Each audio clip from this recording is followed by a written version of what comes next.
허무주의와 실존주의 철학의 선구자라고 할 수 있는 철학자 니체가 신은 죽었다라고 하는 책을 써서 한때 세상을 발칵 뒤집어 놓았던 때가 있습니다.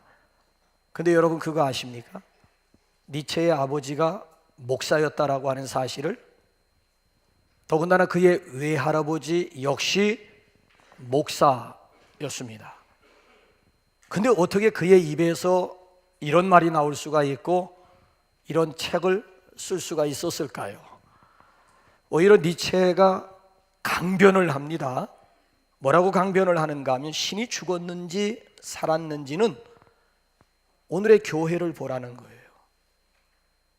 오늘날 교회가 얼마나 무기력해졌는가를, 사랑을 이야기하면서도 사랑을 찾아볼 수가 없고, 그리스도인들마다 용서를 이야기하지만 용서하는 교인 찾아보기 힘들다라고 하는 얘기예요. 그러면서 오히려 더 센 말을 했어요. 이건 폭탄 선언이라고 할 수가 있는데, 교회는 신의 무덤이다. 교회는 신의 무덤이다. 보라는 거예요. 교회가 아무것도 아닌 문제들 가지고 옥신각신 티격태격 아웅다웅하면서 싸우는 꼴을 눈여겨 보라는 거예요. 하나님이 살아계시고도 그런 행동들을 할 수가 있는지, 도대체 마음속에 하나님이 존재하고 있는지는 교회를 보고 교인들을 보면 알 수가 있다라고 하는 얘기예요. 더군다나 이분이 뭐라고 지적을 하고 있는가 하면 현대 그리스도인들 마음속에는 주적 구분이 없다는 거야. 누구와 더불어 싸워야 되는지 싸움의 대상조차 잃어버리고 저들끼리 막 치고받고 싸우는 이런 모습들을 밖에 있는 사람들이 보면서 이렇게 얘기한다는 거예요. 저 교회 좀 봐. 저게 하나님의 무덤이야. 저게 하나님의 무덤이 아니고 뭐가 하나님의 무덤이라는 얘기야. 그래서 심지어 이런 유머까지 생겨났습니다. 어느 청춘 남녀가 전철 안에서 너무 시끄럽게 떠들었던 모양이지요. 경로석에 앉아있는 노인 한 분이 버럭 소리를 지르면서 조용히 해! 여기가 교회인 줄 알아? 아니 어쩌다가 교회의 이미지가 시끄러운 곳 아니면 싸움이나 하는 곳으로 비춰지게 되었느냐라고 하는 이런 안타까운 일이지요. 더군다나 요즘 인터넷을 달구고 있는 명성이라든지 사랑의 교회의 모습을 만약에 밖에 있는 불신자들이 보고 어떻게 생각할까? 나는 그게 저게 걱정이 되더라고요. 이건 뭐 방송에서도 나팔을 불고 인터넷 들어가기만 하면 명성교회 어쩌고 사랑의 교회가 어쩌고 뭐 목사가 진짜니 뭐 가짜니 뭐 재산이 어떻게 되었다느니 뭐 이런 모습들이 방송을 통해서 매스컴을 타면서 과연 믿지 않는 사람들이 교회에 대해서 어떻게 생각할까? 심지어 더 기가 막힌 사실이 뭔 줄 아십니까? 교회 안에서 되어지는 문제들 또는 교단 안에서 되어지는 문제들 교회 안에서 해결하지 못하는 거예요. 그래가지고 일반 정말 자존심 상하게 일반 사회 법정까지 가가지고 불신자들에 의해 가지고 그 문제를 해결하려고 하는 이런 모습을 보면서 저는 참 십자가의 원수가 따로 없구나. 아니 전도도 못하면서 전도의 문을 가로막는 자가 있으면 그가 곧 십자가의 원수가 아니겠는가.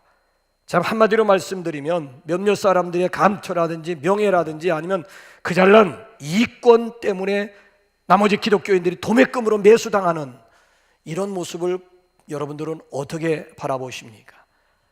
한마디로 이건 안타까운 일이 아닐 수가 없고, 속된 말로는 기가 차고 매가 차고 똥이 차고 거지가 깡통을 차고 순사가 칼을 찰 일이 아닐 수가 없다라고 하는 얘기지요. 그래서 일찍이 고전 작가 가운데 C.S. 루이스라고 하는 사람이 정확하게 지적을 했어요. 오늘날 기독교와 비기독교인들과의 차이가 있다면은 찾아볼 수 없다는 거예요. 기독교인들과 비기독교인들 사이에 구별점이 없어졌다. 이게 교회의 세속화가 오늘날 기독교의 최대 위기임을 지적을 했습니다. 주일날 성경 찬송가 끼고 예배당에 왔다 갔다 하는 것 외에는 불신자와 우리와 전혀 다를 바가 없어졌다. 이것이 바로 기독교의 최대 위기임을 지적을 했어요. 근데 역으로 우리가 생각을 하게 되면 저와 여러분들 같은 경우에는 이런 말들에 대해서 우리는 울분을 터뜨릴 수가 있어야 됩니다. 아니라고 강력하게 주장할 수가 있어요. 아니, 오히려 그런 말들에 대해서 거룩한 분노를 느낄 수가 있어야 되는 겁니다. 교회가 신의 무덤이라니, 교회가 하나님의 주 활동 무대이지 무슨 소리냐고 오히려 강변할 수가 있어야 됩니다. 하나님은 오늘도 살아계시고 오늘도 역사하시는 분임을 우리의 삶을 통해서 보여주어야 된다는 거예요. 하나님의 살아계심을 오늘도 우리 스스로가 경험할 수가 있어야 되고, 그 소중한 경험을 그렇게 이야기하는 분들과 더불어 함께 나눌 수가 있어야 된다라고 하는 이야기예요. 보라고, 하나님이 지금 살아계시지 않느냐, 나를 봐라, 하나님이 살아계시지 않느냐고 오히려 강력하게 우리 함께 우리의 경험을 나눌 수가 있어야 된다는 거예요. 여러분들에게 제가 질문 하나 드리고 싶습니다. 여러분들의 믿음은 어떤 믿음입니까? 하나님의 초자연적인 역사를 믿는 믿음입니까? 아니면 단순히 그저 합리적이고 아니면 이성적인 그런 이치와 그런 가르침을 믿고 따르는 그런 수준의 믿음입니까? 여러분 기적을 믿으십니까? 아니면 여러분들 상식적인 그런 믿음의 수준이십니까? 저는 본문을 이렇게 여러 번 묵상하면서 참 큰 도전을 받은 것이요, 예수님이 베드로를 향해서 물 위로 걸어오라고 지금 도전하고 계십니다.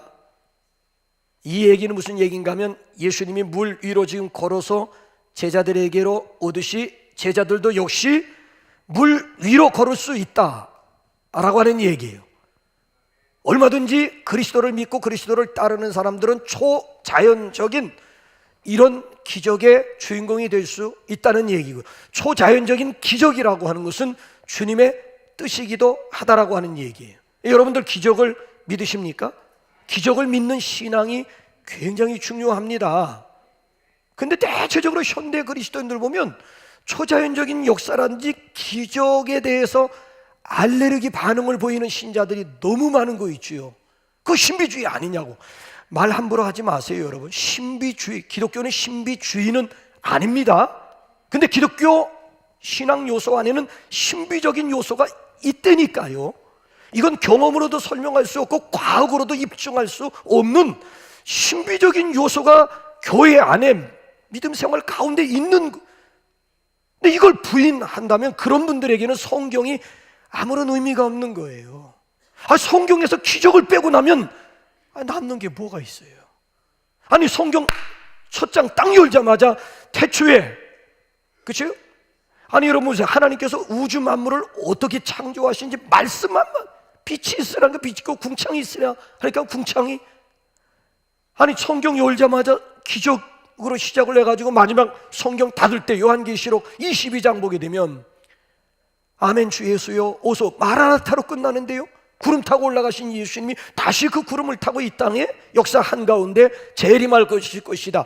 이게 바로 신구약 성경 시작과 마지막 기적을 빼고 나면 성경은 딱 2장밖에는 없는 거예요.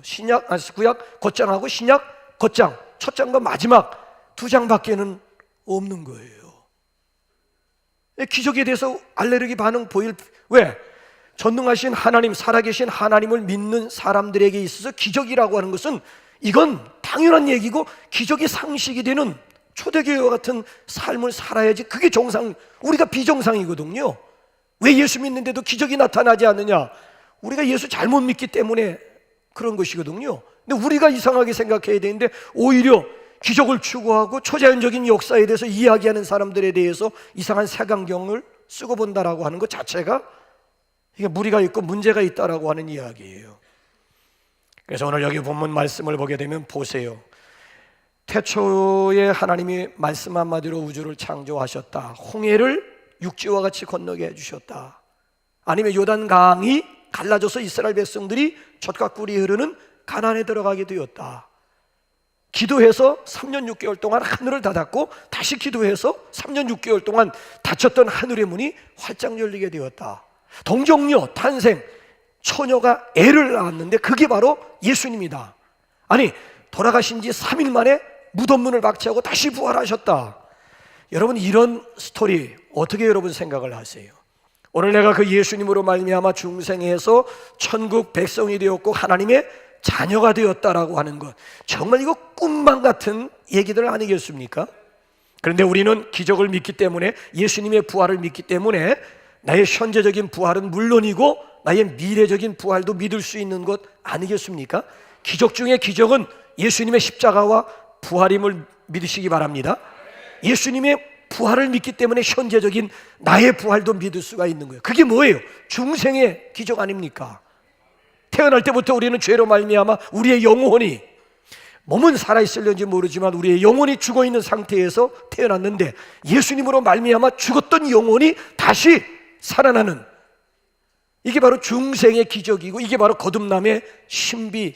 죽었던 영혼이 다시 살아나는, 기적 중에 기적이, 죽었던 영혼 다시 살아나는 기적보다 더한 기적이 세상에 어디에 있겠느냐는 거예요. 그래서 제가 누누이 말씀드립니다마는, 여러분, 다른 기적보다도요, 내가 예수 믿고 내 죄 사함 받고 내가 구원의 자녀, 구원의 백성이 되었다라고 하는 것처럼 확실한 기적이 세상에 어디에 있겠느냐라고 하는 얘기예요. 자, 그렇다고 한다면은 베드로가 어떻게 물 위로 걸어갈 수가 있었을까요? 아니, 어떻게 오늘 우리가 기적의 주인공이 될 수가 있을까요?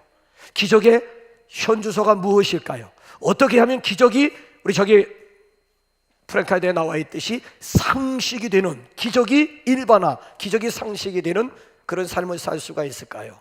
자, 이런 차원으로 본문 말씀을 접근해 보게 되면 네 가지의 분명한 답이 나옵니다. 그 첫째가 뭔 줄 아십니까? 우선 기적에 대한 목마름이 있어야 된다는 얘기예요. 오늘 본문 말씀에 대한 전체적인 내용이 뭐지요? 그 앞에 나와 있는 내용은 오병이어의 기적입니다. 예수께서 보리개떡 5개와 물고기 2마리를 가지시고 장정만 5,000명, 그러니까 어린아이들과 부녀들까지 합하게 되면 이게 도대체 숫자가 얼마나 될까요? 어쨌든 장정만 5,000명 먹이고 12광주리를 남게 거두는 이런 놀라운 사건이 있었어요. 엄청나게 많은 사람들이 모였습니다. 자, 이 오병이어의 기적 후에 예수님께서 제자들로 하여금 배 타고 먼저 게네사렛에 가 있을 거라, 그래서 제자들을 보냈고, 예수님께서 그 군중들을 해산시킨 다음 당신은 산에 올라가셔가지고 조용히 쉬시면서 기도하시다가 밤 사경, 가장 캄캄한 그런 시간에 바다 위로 걸어서 지금 풍랑과 더불어 사투를 벌이고 있는 제자들 현장을 찾아오십니다. 자, 보세요. 캄캄한 밤에 힘겹게 지금 노를 젓고 있는데 시커먼 물체가 지금 제자들 앞으로 다가오고 있어요. 그러니까 제자들이 얼마나 그러니까 유령이다, 유령. 그래가지고 혼비백산하고 있을 때 예수님께서 나니 안심하라, 안심하니 나니 두려워하지 마라.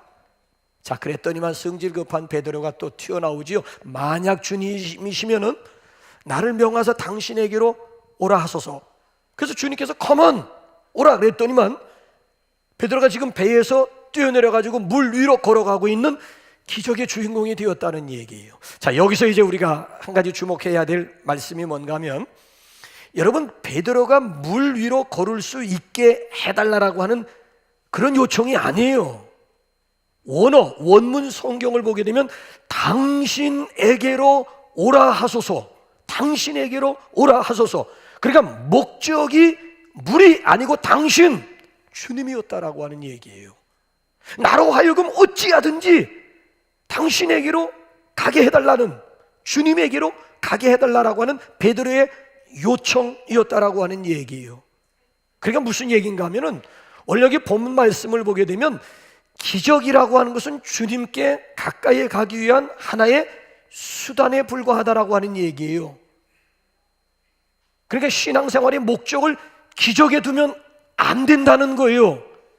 기적을 위한 기적은 여러분 그리스도인들에게 의미가 없다는 거예요. 신앙생활의 목적이 어떻게 기적이 될 수가 있습니까? 기적이라고 하는 것은 주님에게 가기 위한 수단, 주님에게 가까이 더 가까이 가기 위한 하나의 수단, 주님을 좀 더 잘 섬기기 위한 하나의 수단으로서 기적이 필요한 것이지, 기적을 위한 기적이라고 하는 것은 그리스도인들에게 의미가 없다라고 하는 이야기예요. 그래서 오늘 여기 본문 말씀을 보게 되면은 베드로의 이런 나로 하여금 당신에게로 가게 하소서라고 하는 이런 강력한 요청에 대해서 주님의 응답이 이게 바로 기적이었다라고 하는 얘기. 베드로 쪽에서 요청이 있었기 때문에 주님이 컴온, 그래 와라, 주님이 응답해 주셨다라고 하는. 베드로가 요청하지 않는데 이런 기적이 일어나겠습니까? 베드로에게 목마름이 없는데, 베드로에게 기대감이 없는데 이런 놀라운 역사가 나타나겠느냐는 거죠. 주님이 물 위로 걸으시면 우리도, 나도 걸을 수 있다라고 하는 이런 기대감, 이런 간절함, 이런 요청, 이런 목마름이 있고서야 기적이 가능하다는 얘기예요. 근데 여러분, 기적을 꿈이나 꾸시느냐고요? 아이고, 내 생애 가운데 무슨 기적은 무슨 기적? 그런 가운데 무슨 산지가 무너지게 되고 무슨 산지를 정복할 수가 있고 무슨 물 위로 걷는 이런 놀라운 기적의 주인공이 될 수가 있겠느냐는 거예요.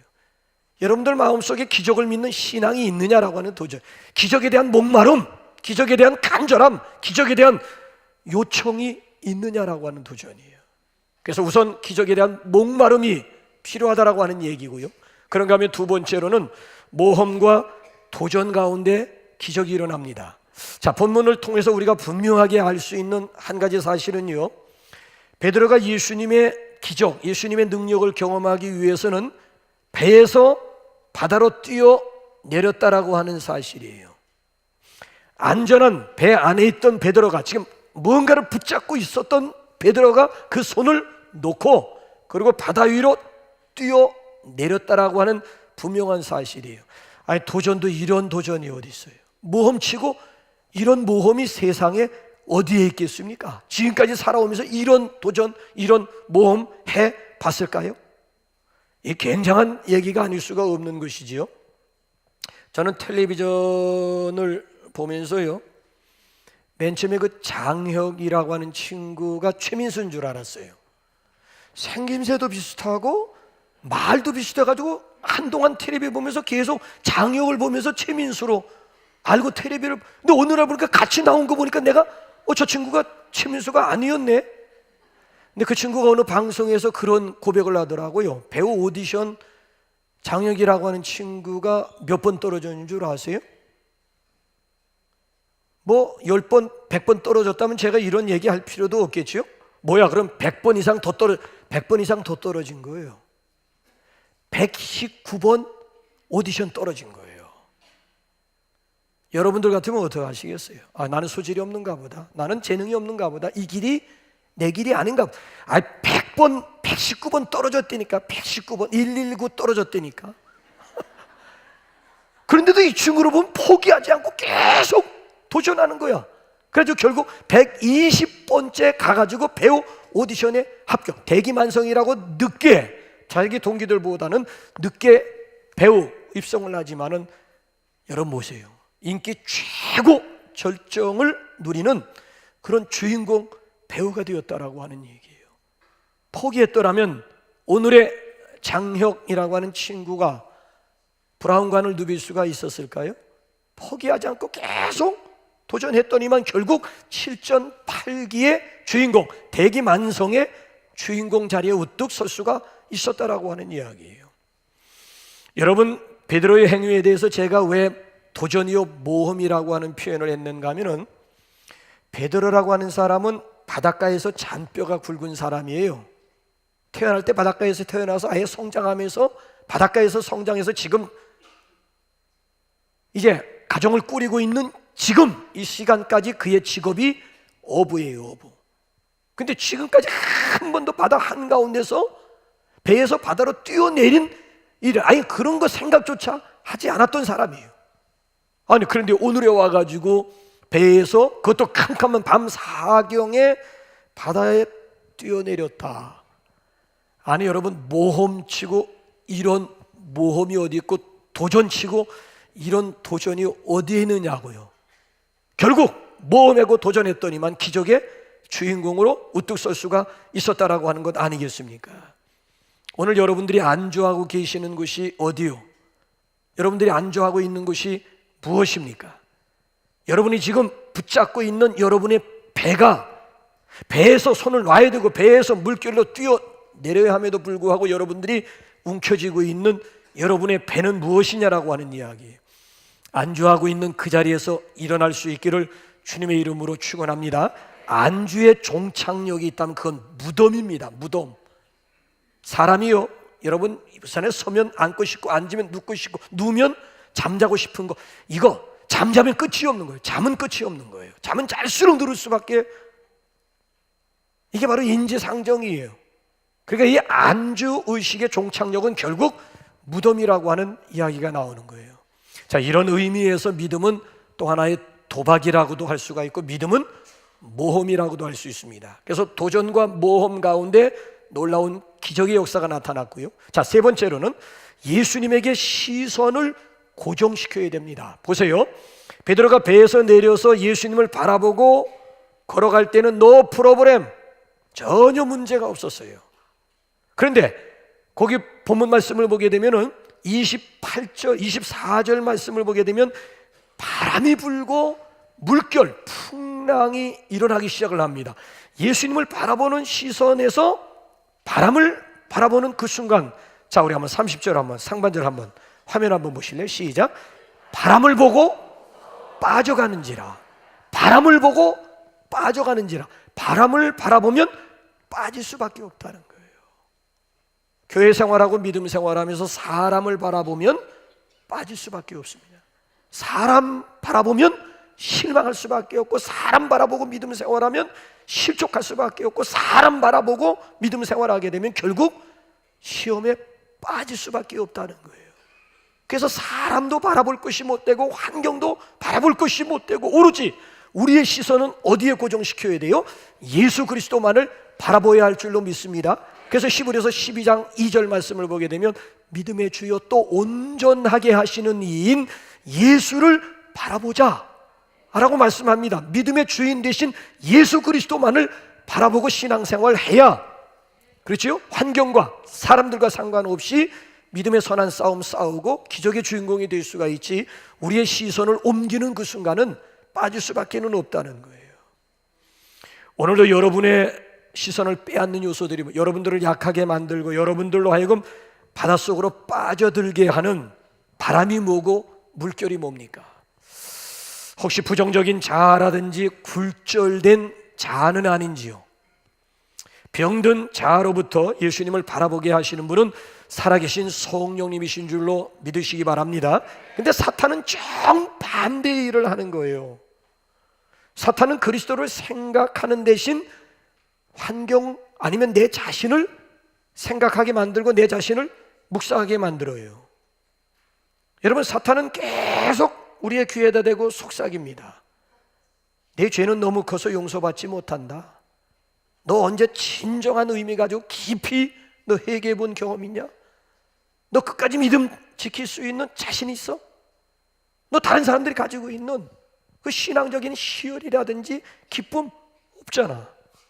너 자주 흔들리는 거 내가 알고 있는데, 네 자신이 알고 있는데, 남들이 생각하는 너와 네 자신이 생각하는 네가 다르잖아. 그러면서도 뭘 그렇게 계속 사탄이라고 하면 우리 스스로가 우리 자신을 들여다보면서 낙심하게 만드는 거예요. 여러분, 이건 다 자아에 대한 그릇된 그런 생각 아니면 이건 사탄의 속삭임이라고 하는 거예요. 우리가 우리 자신을 들여다보게 되면 절대 확신 못합니다. 왜? 내가 내 자신 들여다보면 죄의 본질이요 죄의 장아찌라고 하는 것 누구보다도 우리 스스로가 잘 알고 있지 않습니까? 근데 성령님은 우리의 눈을 주변 상황으로부터, 아니 우리 자신을 깊이 묵상하는 데서 그리스도를 바라보도록 하시는 분이 살아계신 성령님이신 줄로 믿습니다. 성령님은 우리는 아무것도 아니지만 그리스도가 모든 것의 모든 것 되심을 우리에게 증거합니다. 그래서 우리가 그리스도를 붙잡았기 때문에 구원받았다는 이야기가 아니라 그리스도께서 우리를 붙잡으셨기 때문에 우리가 구원받는 거예요. 그리스도의 보혈의 능력이 여기에 있는 줄로 믿습니다. 그래서 여러분들이 그리스도를 붙잡은 그 손을 보지 마시고 그리스도를 바라보시기 바랍니다. 여러분들이 소망하는 내용 붙잡지 마시고요, 오히려 소망의 원천 되시는 그리스도를 바라보시기 바랍니다. 여러분들의 믿음을 바라보지 마시고요, 믿음의 시작과 믿음의 완성 되시는 그리스도만을 묵상할 수 있기를 바랍니다.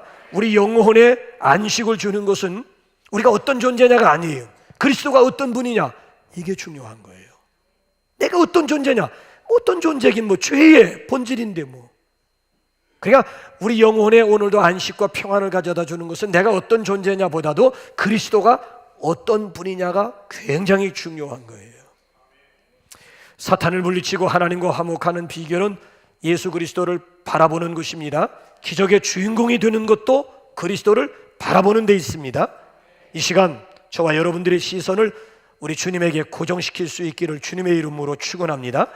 그래서 여러분 마음속으로 여러분 스스로를 묵상하지 말고 한번 그리스도 묵상해 보세요. 십자가를 묵상하고 고난을 묵상하고 그분의 부활하심을, 그분의 임재하심을, 그분의 다시 오심을, 그분의 승기 한번 여러분 깊이 한번 묵상해 보세요. 아침에 눈을 뜰 때 주님을 생각하면서 기도로, 짤막한 외마디 기도로 하루를 시작해 보세요. 또 하루를 마감할 때에 주님 땡큐, 주님 앞에 감사하면서 한번 잠자리에 한번 들어가 보세요. 먼 꿈자리가 뒤숭숭하다는 얘기가 나와요. 그리스도인들 입에서 이건 꿈자리가 뭐 가히 눌린다느니, 뭐 꿈자리가 뭐 뒤숭숭하다느니, 잠이 오질 않는다느니, 그 시간에 그리스도 한번 묵상하면서 한번 잠자리에 들어보더니까요. 나는 그 현철 씨의 노래가 참 좋아요. 언제나 서나 주님 생각, 언제나 서나 주님 생각, 떠오르는 주님 모습. 뭐예요 그 다음에? 헤아리 길이 없더라 뭐 이러면서 쭉 나오잖아요. 그러니까 언제나 서나 그렇잖아요. 주님 한번 묵상해보고 주님 한번 우리의 생각, 우리의 시선을 한번 그리스도에게 고정시켜볼, 그래도 빠지는지, 그래도 자빠지는지 한번 우리의 시선, 우리의 생각을 그리스도에게 한번 고정시켜 보시기를 주님의 이름으로 부탁을 드립니다. 자, 그런가 하면 네 번째로는요, 담대해야만 됩니다. 자, 오늘 여기 본문 말씀에 보면 베드로가 실패한 것에 대해서 마태가 뭐라고 지적을 하는지 이제 한번 30절 한번 다시 한번 보세요. 왜 베드로가 빠졌는지 한번 역으로 한번 생각해 보시죠. 시작. 무서워 빠져가는지라. 무서워 빠져가는지라. 무서워. 아니 28절에 그 베드로의 그 용기, 그 배짱 지금 어디로 간 거예요? 베드로만 유독 나로 하여금 물 위로 걸어 당신에게로 오라 하소서. 12명의 제자 가운데 베드로만 그런 용기를 냈고요. 와라 그랬더니만 12명 가운데 유독 베드로만 배에서 물로 뛰어내리는 이런 용기가 베드로에게 있었다고요. 그런데 오늘 지금 여기 보게 되면 무서워서 빠져. 아니 그래서 28절에 그 용기, 그 배짱 다 어디 갔느냐라고 하는 얘기예요. 무서워 결국 빠져갔다라고 하는 그런 얘기 아니겠습니까? 그러니까 보세요. 그러니까 베드로 아닙니까? 베드로는요 실수가 많아요. 근데 생각해 보세요. 아무것도 하지 않아 실수하지 않는 나머지 11명의 제자보다는 그래도 뭔가 시도하다가 실수도 하고 뭔가 시도하다가 실패하는 베드로가 난 거 아니에요? 나머지 11명이 이제 아무것도 하지 않은 실수할 이유도 없고 실패할 이유도 없는 거지요 뭐. 그러니까 오늘 우리 사회가 정말 칭찬해 줘야 되고 상을 줘야 될 대상은 아무 실수도 하지 않는, 실패도 없는 그런 사람들 아니에요. 오히려 실패투성이, 실수투성이. 왜? 이 사람들은 뭔가 자꾸 하려고 하다 보니까 실수도 하고 실패도, 그러면서 뭔가 실수나 실패를 통해서 얻는 교훈이 있고 뭔가 좀 그만의 노하우가 다져지는 거 아니겠습니까? 이런 사람을 우리가 좀 알아줘야 되는 것 아니겠습니까? 근데 우린 결과만 놓고 평가하는 그런 사회다 보니까 성공한 사람들에만 초점 맞추지 실패한 사람들, 이건 우리 기억 속에서 잊혀져 가는 그런 사람들 아니겠습니까? 여러분들은 지금 뭘 두려워하고 계십니까? 여러분들이 두려워하는 내용들이 뭐예요? 디모데후서 1장 7절 말씀 보면 하나님이 우리에게 주신 것은 두려워하는 마음이 아니라고 그랬어요. 히브리서 10장 보게 되면 너희 담대함을 버리지 말라, 이것이 큰 상을 얻느니라고 말씀합니다. 그래서 성경 보게 되면 두려워하지 말라라고 하는 말이 365회 나온다니까요. 1년 며칠이에요? 365회. 그럼 뭐예요? 매일같이 하나님은 성경을 통해서, 성령을 통해서 우리에게 용기를 주고 있잖아요. 두려워하지 말라고, 담대라고. 왜? 여기에 놀라운 기적의 역사. 베드로가 담대하게 배에서 뛰어내렸더니만 물 위로 걸어가는 기적의 사람이 될 수가 있지 않았습니까? 분명히 여기 지금 예수님은요 제자들이 유령이라고 막 아우성 칠 때 주님이 딱 외마디 하셨어요. 안심하라, 나니 두려워하지 마라. 근데 안심하라라고 하는 말을 원어 성경을 보니까 달세이테라고 하는 말인데, 달세이테라고 하는 것이 문자적인 의미를 봤더니만 담대하라, 용기를 내라고 하는 뜻이에요. 근데 우리 성경에서는 달세이티를 안심하라로 번역을 했는데, 문자대로 직역을 하게 되면 두려워하지 말라, 담대하라, 나니 두려워하지 말라. 그러니까 똑같은 표현을, 이중 표현을 쓰는 이유가 뭐예요? 담대하라, 나니 두려워하지 말라는 건 담대하라는 얘기고, 담대하라고 하는 얘기는 두려워하지 말라라고 하는 얘기잖아요. 왜 이런 반복 표현을 주님께서 사용하셨을까요? 확신을 주기 위해서 그런 거예요. 무슨 확신이에요? 담대한 가운데 하나님의 놀라운 기적을 경험할 수가 있다라고 하는 것 아니겠습니까? 홍해가 어떻게 갈라졌는 줄 아세요? 여러분, 출애굽기 14장을 자세히 연구해 보면요, 모세가 홍해 바다를 쫙 갈라놓고 그리고 이스라엘 백성들이 건너갔다라고 하는 그런 얘기가 아니에요. 이스라엘 백성들이 모세의 말을 믿고 홍해 바다를 향해서 발을 내디딜 때 홍해 바다가 육지처럼 갈라지는 놀라운 역사가 나타나게 되었다라고 하는 얘기예요. 그러니까 중요한 것은 뭔가 하면 내가 지금 두려워하고 있는 요소가 뭐냐라고 하는 얘기예요. 이 시간 예수 그리스도의 이름으로 명하노니 두려움의 영은 떠나갈지어다. 두려움의 영이 아닌 담대함의 영을 오늘 아침에도 선물로 받으시기를 주님의 이름으로 축복합니다. 자, 그런가 하면 마지막으로 무엇보다도 결론적으로 믿음이 있어야만 됩니다. 베드로는 물에 빠져가면서 크라이아웃 합니다. 외쳤습니다. 주여 나를 구원하소서. 그럴 때 주님께서 즉시 손을 내밀어 베드로를, 물에 빠져가는 베드로를 잡으면서, 자, 31절 뭐라고 말씀하셨는지 한번 보실까요? 시작. 예수께서 즉시 손을 내밀어 그를 붙잡으시며 이르시되 믿음이 작은 자요 왜 의심하였느냐? 믿음이 작은 자요 왜 의심하였느냐? 그러니까 베드로는 물 위로 걸어가면서 오만 가지 생각 가운데 의심이 있었다라고 하는, 내가 지금 뭐 하는 거야? 미쳤나? 정신 나갔나? 이러다 빠져 죽는 거 아니야? 그 오만 가지 생각 가운데 의심의 생각이 그 순간 물에 빠질 수밖에 없었다라고 하는 얘기예요. 그럴 때 주님께서 딱 잡으면서 이 믿음이 작은 자요 왜 의심하? 네가 의심하기 때문에 지금 빠져간다라고 하는 얘기예요. 믿음이 작은 자요.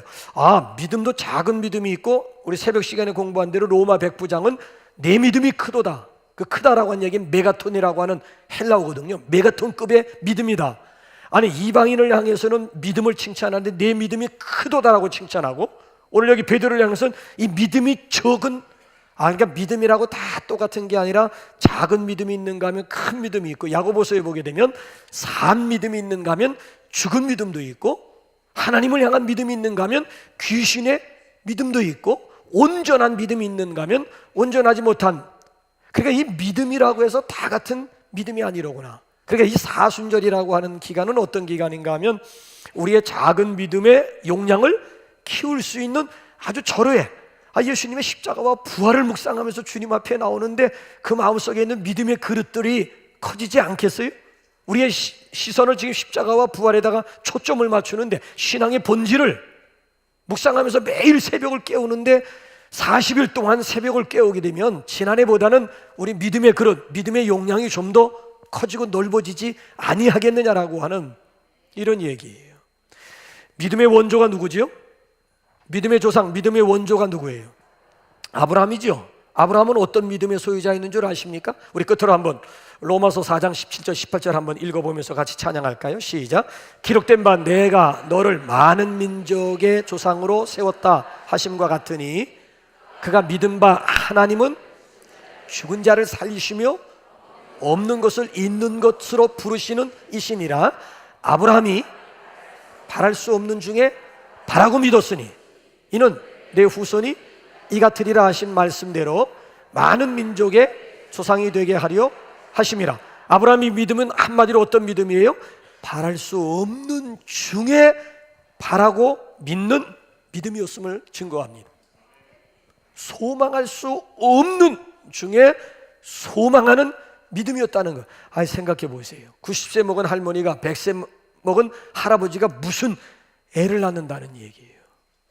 그럼에도 불구하고 아브라함은 그렇게 말씀하시는 전능하신 하나님을 믿었다는 거예요.